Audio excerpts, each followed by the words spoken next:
Now it's my pleasure to introduce Professor Naoki Hosoe. Professor Hosoe is working in Keio University, and personally, I'm very close in Keio University because I visit many times Japan, and his emerite professor, Professor Isao Tajeru, is also a close friend.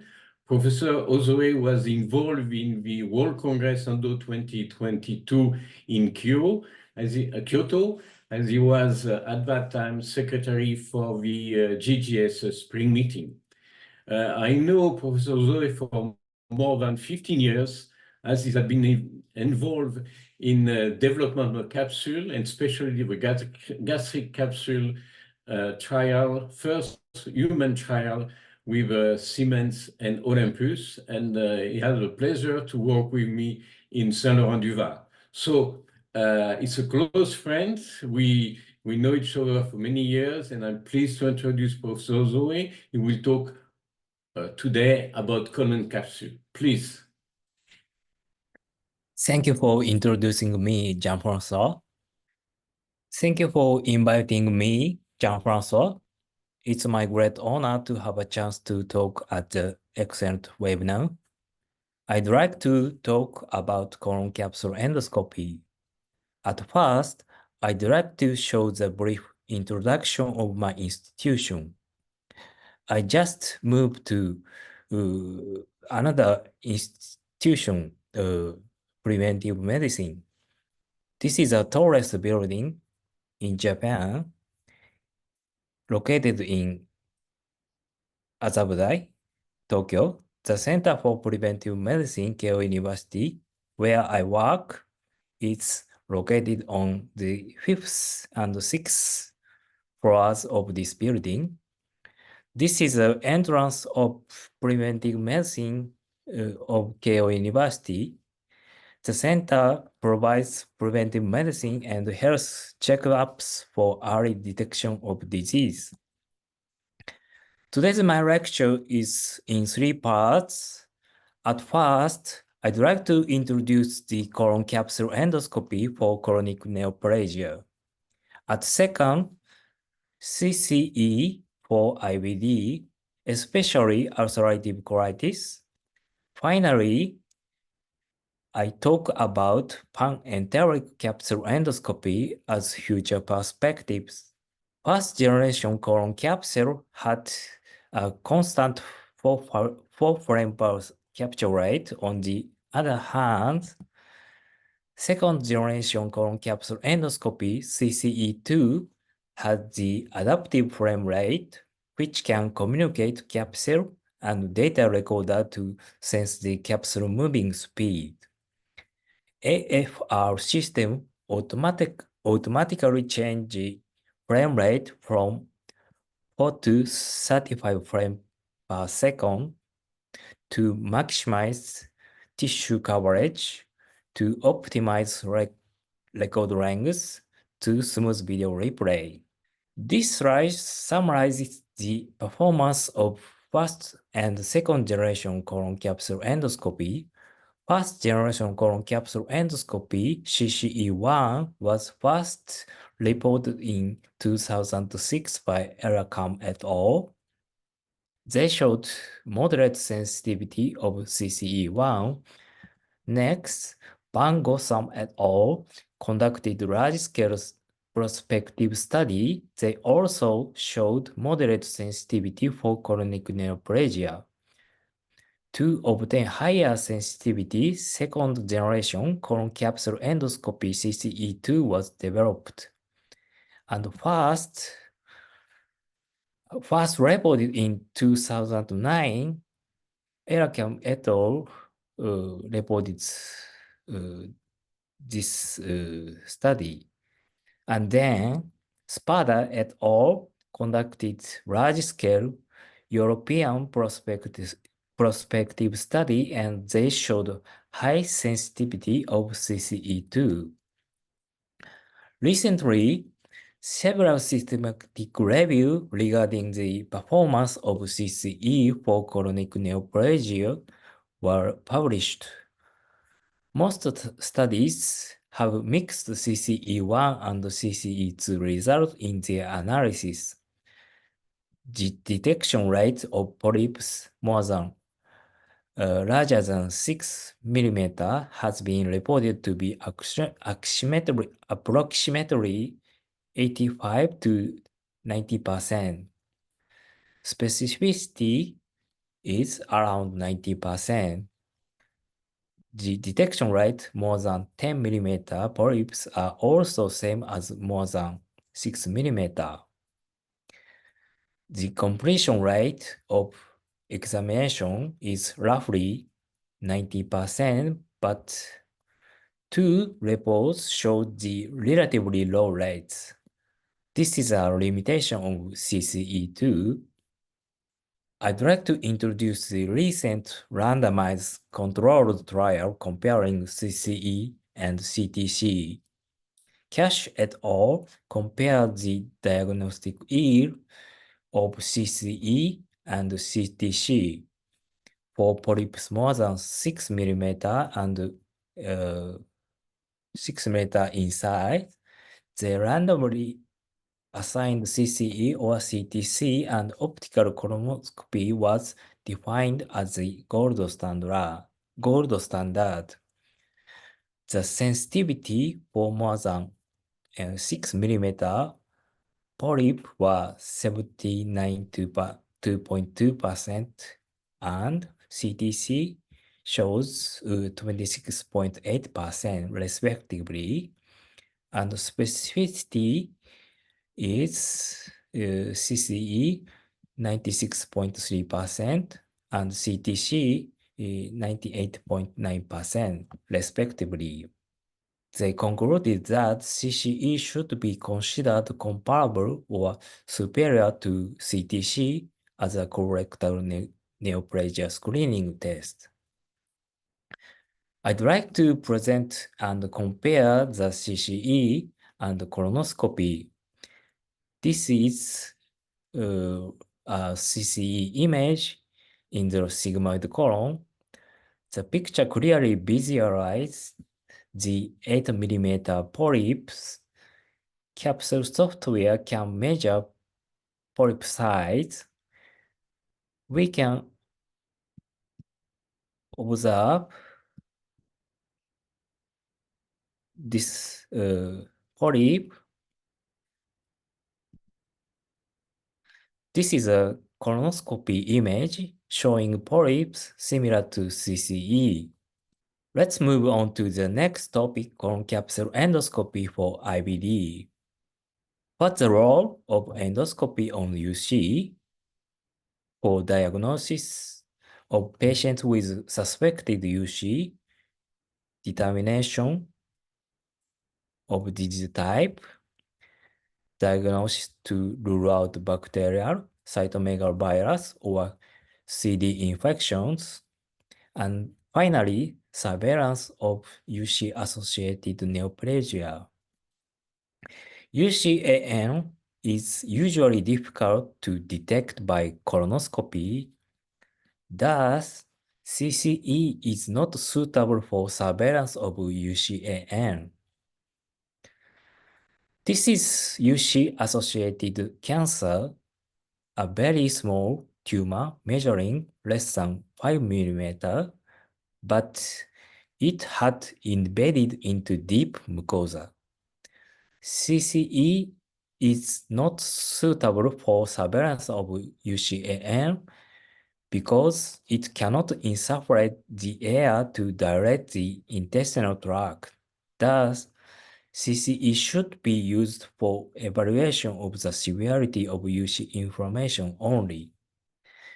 Can capsule endoscopy accurately assess the severity of inflammation in UC? We conducted prospective study, enrolled 30 patients with UC.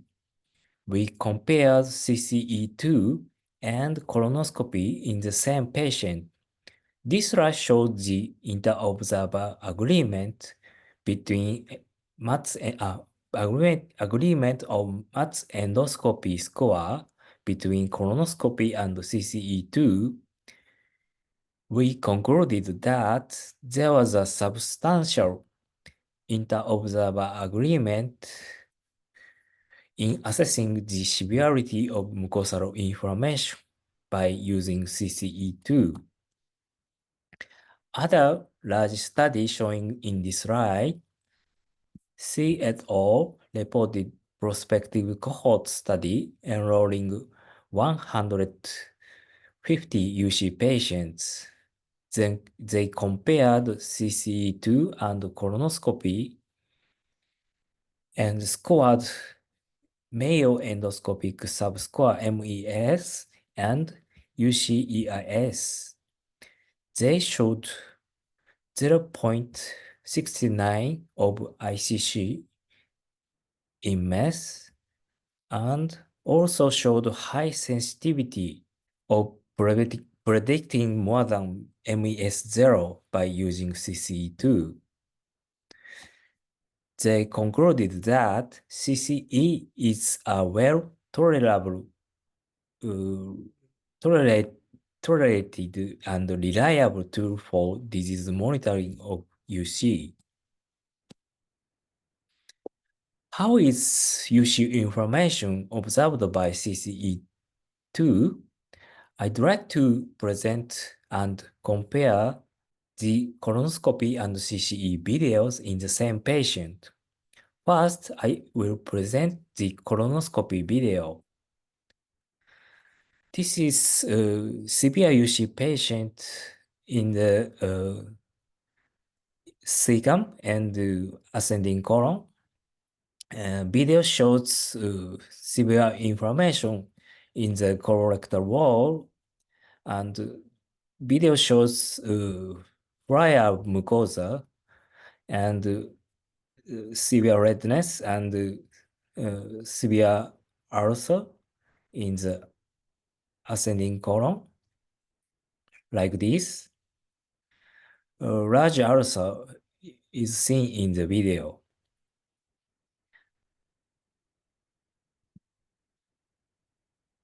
Next, I'd like to show the CC video of same patient. As you can see, colon capsule endoscopy can clearly demonstrate the UC ulcers and bleeding as identical with colonoscopy.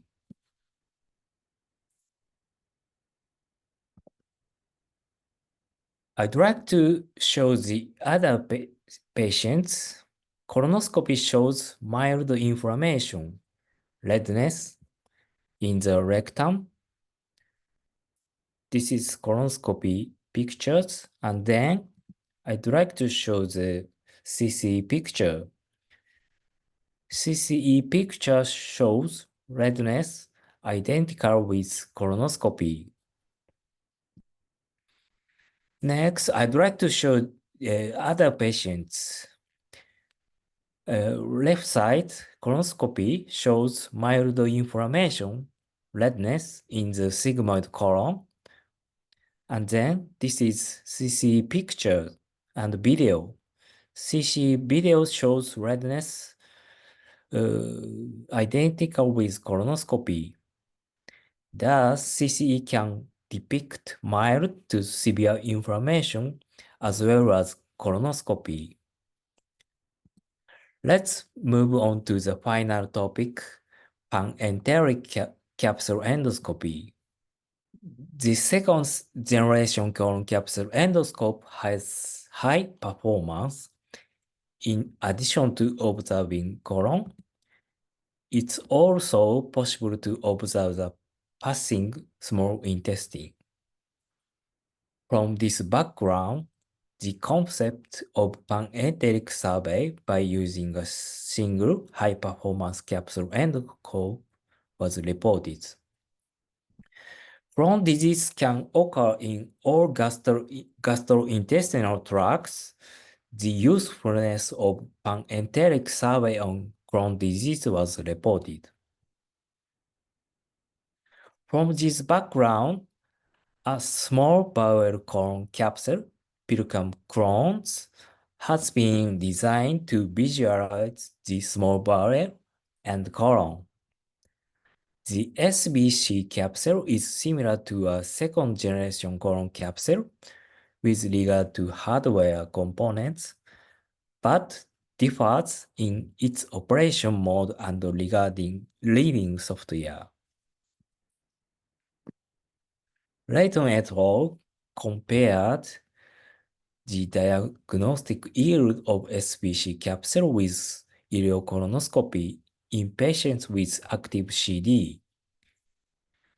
Per patient diagnostic yield for active CD regions was 83.3% for SBC and 69.7% for ileocolonoscopy. 65% of patients had active CD lesions identify both modalities. Of the 12 people who tested positive for active CD by SBC only, 3 individuals were positive for active CD by ileocolonoscopy only. They concluded that the diagnostic yields for SBC might be higher than that for ileocolonoscopy, but further study is needed to confirm their results. This is final slide, ladies and gentlemen. Running et al. Conducted prospective multi-center study compared the diagnostic yield of the SBC capsule with ileocolonoscopy plus MRE in patients with established Crohn's disease. They reported that overall sensitivity for active enteric inflammation of SBC was 94%. On the other hand, MRE and ileocolonoscopy shows 100% respectively. On the other hand, specificity was 74% and 22% respectively. This study demonstrates high performance of the SBC capsule endoscopy as compared to MRE and or ileocolonoscopy in non-structuring Crohn's disease. Thank you for kind attention. Thank you very much. Thank you. It was a very, very nice talk, and we will take a question at the end of this webinar.